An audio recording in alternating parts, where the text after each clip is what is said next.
I am really focused on finding a student that's curious about learning and curious about life. I think in graduate school, it's more than just learning theories or learning stats or how to do interviews, but I think it's really having a hunger just for learning and giving back to something that you're passionate about, something that you care about, and something that leaves a lasting impact on a community that you're working with, you're coming from, or that you're a part of.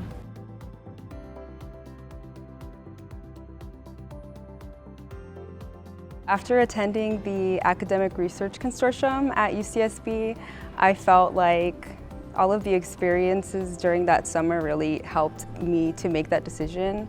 I was met with the graduate division here at UCSB. They all welcomed me with open arms.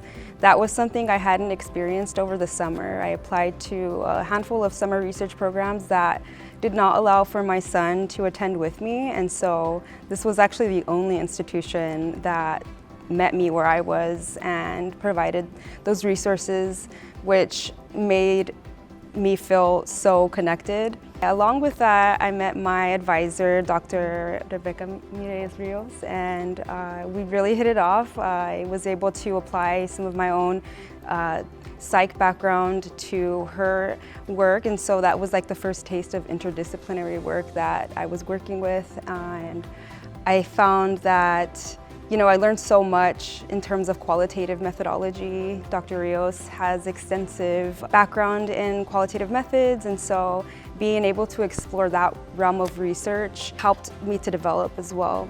Interdisciplinary work, it's beautiful, it's also complicated. I think I look for someone who's very flexible. I think when you're working in other disciplines with other faculty, students, colleagues, you have to humble yourself because you are learning different ways of knowing, different ways of studying, different ways of thinking that are sometimes out of your comfort zone. So being able to sit back, listen, and learn from others, I think is such an underrated skill that I think is crucial when you are doing interdisciplinary work.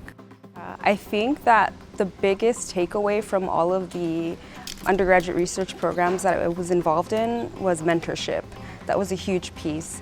And I think that's shaped my positionality as a graduate student and eventually in the field. I think it's so important to make those connections, and particularly being from a first-gen background, it's so important to have, people around you that are willing to share those resources and also help you navigate through them. When I was in community college, I took a research methods course in psychology, and that fascinated me. I didn't realize you could, collect statistics on human behavior and predict things. After transferring over to Cal State Fullerton, I knew I had to, involve myself in the research world, and so I found an allied health program. It was a summer research program offered at Cal State Fullerton.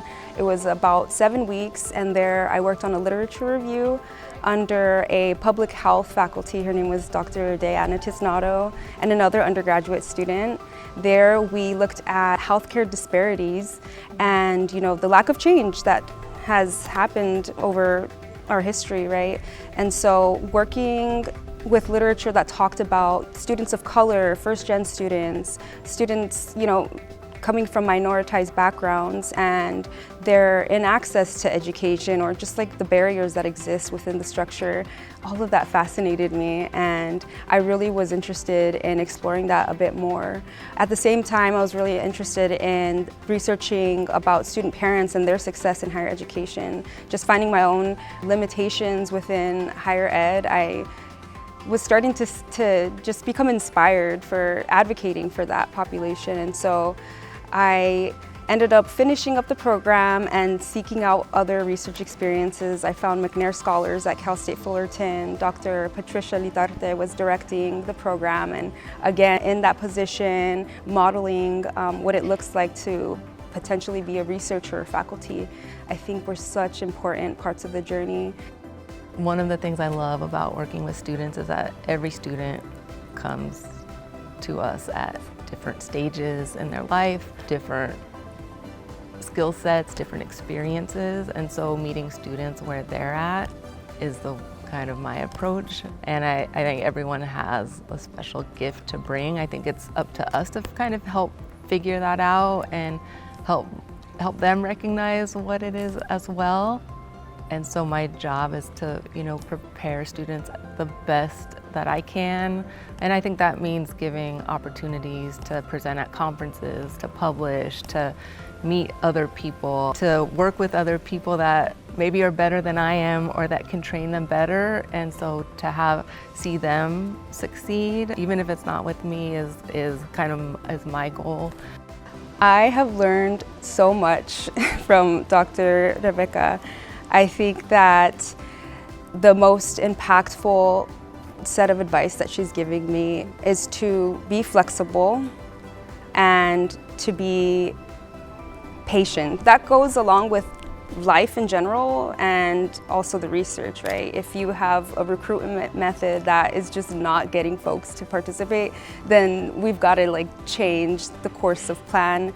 And so I've learned that any problem is fixable. That's something that we literally talked about yesterday, and I find comfort in that because a lot of the time, when you are met with some barriers, it can be a little bit daunting, and you start to struggle with your own motivation.